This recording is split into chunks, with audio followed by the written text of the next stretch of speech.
All right, let's dive in. We are about to tackle one of the most famous and maybe one of the most misunderstood books in history, Revelation. So try to set aside everything you think you know about it. We're going straight to the source, starting right at the beginning, chapter 1, to see what this thing actually says. Let's get started. Right from the very first sentence, the book tells us exactly what it is. Now, that word, revelation, in the original Greek is apocalypsis. And we hear that word and we immediately think end of the world. But it doesn't mean that. It literally means an unveiling or a disclosure. And that's the key right there.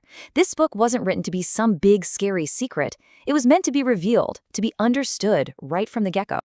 Okay, so before we jump into all the cosmic visions and wild imagery, we have to ground ourselves in reality for a second. Who is writing this? And where are they? Well, the text actually gives us some surprisingly specific answers. So, picture this. The vision takes place here, on the little Greek island of Patmos.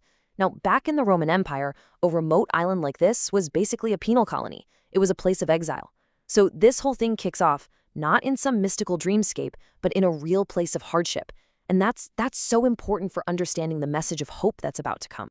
And just look at how the author introduces himself. He doesn't say, I, John the great apostle, or the prophet. He says, I, John, your brother and companion in the suffering. This is huge. He's not some distant authority figure talking down to people. He's putting himself on their level, saying, I'm right here in the trenches with you. I get it. He's one of them. Now, another thing, this isn't just some random dream that pops into John's head. The text is incredibly specific about how this message gets from point A to point B, almost like it's establishing a clear chain of command.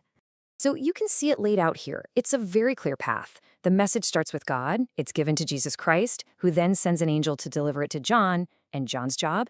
He's the witness. He has to write it all down and get it to the final destination, 7 real, actual churches.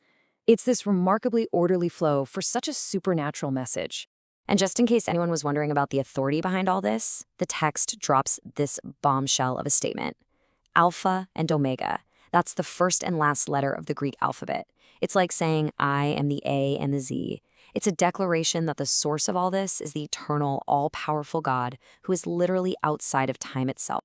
So, we have John, exiled on Patmos. We have the divine source of the message made crystal clear, and then it begins. And it doesn't start with something he sees, but with something he hears. I mean, can you imagine that? You're in this state the text calls in the spirit, probably some kind of trance or spiritual ecstasy, and suddenly you hear a voice behind you as loud and as clear as a trumpet blast. Not a whisper, a trumpet. That's a sound that's impossible to ignore. It forces you to turn around. And that voice gives John his very first command. Write what you see on a scroll and send it to the 7 churches. And these places he lists, these aren't just symbolic names. They were real cities, real communities, and what we now call Turkey. This huge cosmic vision has a very specific down-to-earth mailing address. And here we go. This is where chapter 1 really ignites. John turns around to see who's speaking with this incredible voice, and what he sees becomes the central, mind-blowing vision of this whole opening chapter. So let's just try to put ourselves in his shoes for a second. You're in exile, you hear this earth-shaking voice, and you turn. What are you even expecting to see? He doesn't see a king on a throne or just a normal person. He sees 7 golden lampstands, and walking among them is a figure described as being like a son of man, a phrase that points to both humanity and divine authority. Right away, we know this isn't a literal description. It's a vision, and it's absolutely packed with symbolism. And the description that follows is just wow. Every single detail means something. The white hair suggests pure wisdom, eternity. The eyes, like blazing fires, see everything with piercing judgment. The voice, like rushing waters, that's overwhelming power.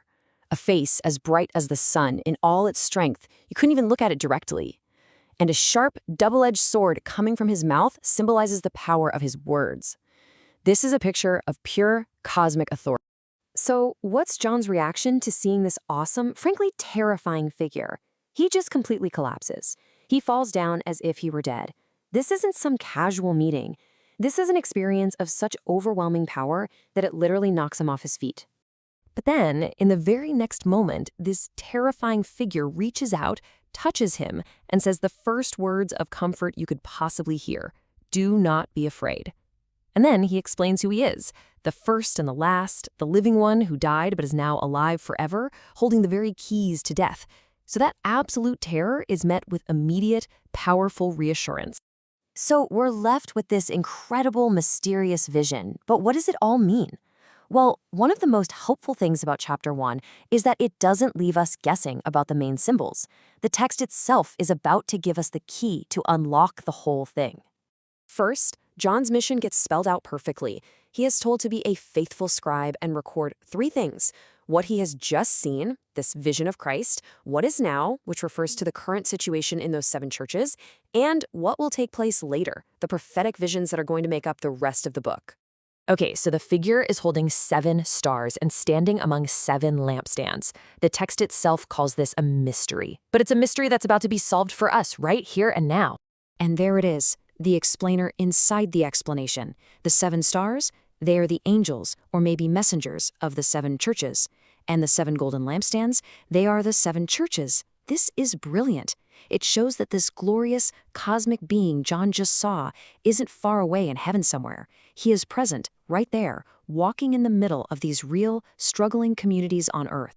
So, chapter 1 does its job perfectly. It sets the stage. It establishes the author, the divine authority, and gives us this central vision of Christ among his people. And of course, it leaves us on the ultimate cliffhanger. John's mission is to write about the present and the future. And the question that launches the entire rest of this incredible book is, what did he see next?